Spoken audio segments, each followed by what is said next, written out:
आज हम बात करेंगे भारत के एक ऐसे मंदिर के बारे में जहां आस्था और अर्थव्यवस्था मतलब फेथ और फाइनेंस का एक बहुत ही गजब का संगम देखने को मिलता है।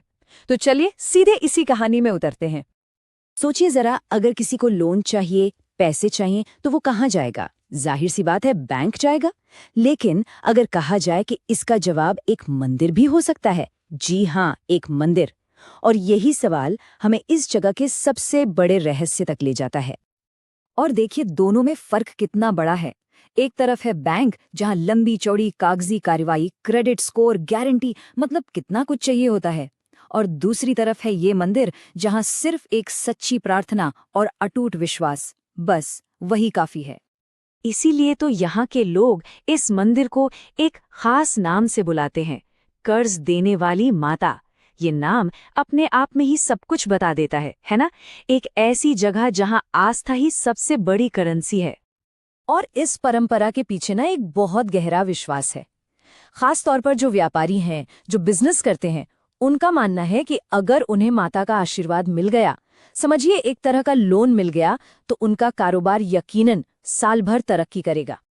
तो सवाल ये है कि ये असाधारण कहानी, ये अनोखा विश्वास आखिर है कहाँ का? इसकी जड़ें कहाँ हैं?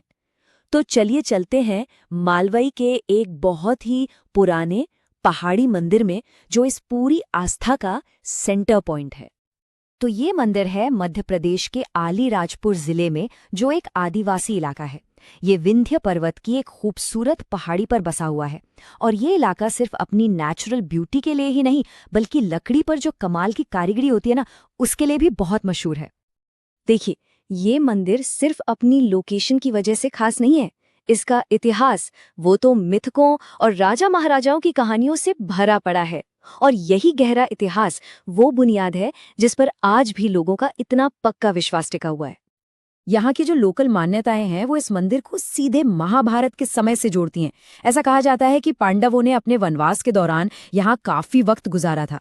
सोचिए, इसी वजह से इस जगह का एक अलग ही पौराणिक महत्व बन जाता है।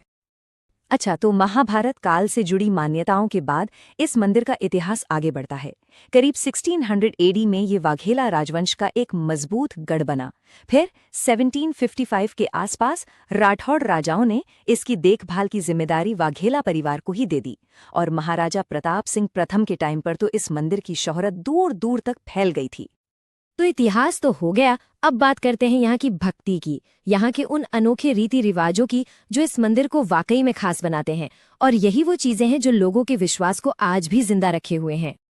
एक बहुत ही दिलचस्प मान्यता है यहाँ की। भक्त मानते हैं कि देवी दिन में 3 रूप बदलती हैं। सुबह के वक्त वो एक बच्ची के रूप में होती हैं, दोपहर में एक युवती के, और शाम होते होते एक बुजुर्ग महिला के रूप में दर्शन देती हैं।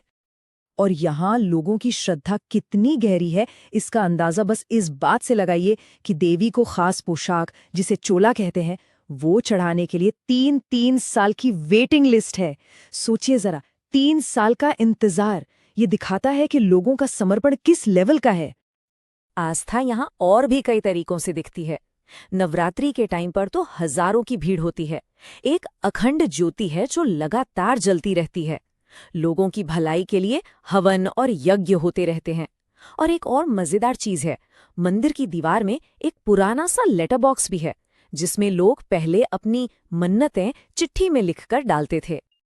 तो सवाल उठता है कि ये सदियों पुरानी परंपराएं, इतनी गहरी आस्था आज के मॉडर्न जमाने में कैसे चल रही हैं?